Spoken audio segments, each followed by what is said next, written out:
नमस्कार, मैं हूं डॉक्टर कुंदन खरड़े। मैं एक जनरल सर्जन हूं और प्रिस्टीन केयर में कार्यरत हूं।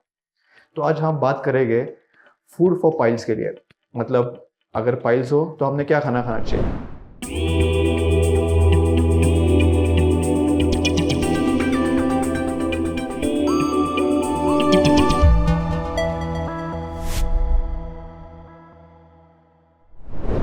पाइल्स को हम मेडिकल लैंग्वेज में हेमोरॉइड्स कहते हैं और हिंदी में बवासीर। हमारा जो एनल कैनाल होता है या गुदद्वार, इसके अराउंड 4 सेंटीमीटर अंदर कुछ एनल कुशंस होते हैं। ये एनल कुशंस क्या है? ये एनल कुशंस एक ब्लड वेसल्स के बंचेस है जिस पे जब प्रेशर पड़ता है तो ये साइज में बढ़ने लग जाते हैं और over the period of time ये कभी मास का रूप ले सकते हैं और बाहर भी आ सकते हैं। तो इसे हम पाइल्स कहते हैं। इनमें से अगर प्रेशर ज़्यादा रहा तो ब्लीडिंग भी हो सकता है। पाइल्स के 4 ग्रेड होते हैं। फर्स्ट ग्रेड में तो सिर्फ थोड़ा बहुत ब्लीडिंग होता है, उसमें कोई मांस हमें बाहर दिखाई नहीं देता। सेकंड ग्रेड में मोशन के वक्त कोई मांस बाहर आ सकता है लेकिन वो अपने आप अंदर भी चला जाता है। थर्ड ग्रेड में मांस बाहर आएगा लेकिन वो अपने आप अंदर नहीं जाएगा, उसको आपको अंदर ढकेलना पड़ेगा। और फोर्थ ग्रेड में जो मांस बाहर आएगा तो वो बाहर ही रहेगा, वो कभी आप अंदर उसको ढकेल नहीं पाओगे। पाइल्स के सिम्टम्स क्या है? पहले 2 मुख्य उसके सिम्टम्स है, वो है एक ब्लीडिंग और सेकेंड विल बी आपका जो मस्सा बाहर आ रहा है, आपको जो स्वेलिंग लग रही है वो। Bleeding could be painless also, मतलब आपको दर्द भी नहीं होगा लेकिन ब्लीडिंग होगी। और ब्लीडिंग 1 या 2 बूंद नहीं होगी बल्कि उससे कहीं ज़्यादा, मतलब 1 या 2 चम्मच से भी ज़्यादा ब्लीडिंग हो सकती है। और क्योंकि ये पेनलेस ब्लीडिंग है, आपको पता भी नहीं चलेगा कि आपको ब्लीडिंग हो रही है।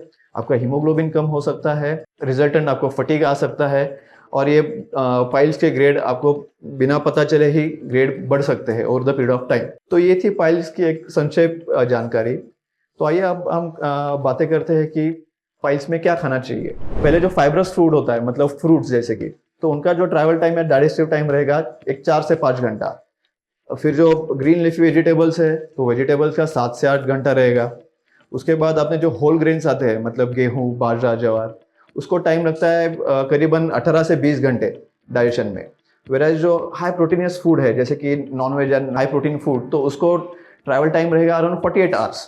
सो हमें ये ध्यान रखना है कि जो ट्रैवल टाइम जिसका सबसे ज़्यादा, मतलब जो सबसे फास्टर डाइजेस्ट होगा, वो फूड क्वांटिटी हमने अपने आहार में ज़्यादा रखना है, मतलब more of fibrous food and less of protein food. तो फाइब्रस फूड में सबसे पहला नंबर, मतलब फ्रूट्स में सबसे पहला नंबर आएगा प्रून्स का, मतलब जिसे हम हिंदी में आलू बुखारा कहते हैं, जो सूखा आलू बुखारा। तो सूखा आलू बुखारा में अपार्ट फ्रॉम फाइबर्स उसमें और एक कंटेंट होता है जिसको हम सॉर्बिटॉल कहते हैं, जो एक नेचुरल लैक्सेटिव का काम करता है। अगर आप आलू बुखारा खाओगे तो आपका कॉन्स्टिपेशन रिलीफ होने में काफ़ी आसानी होगी।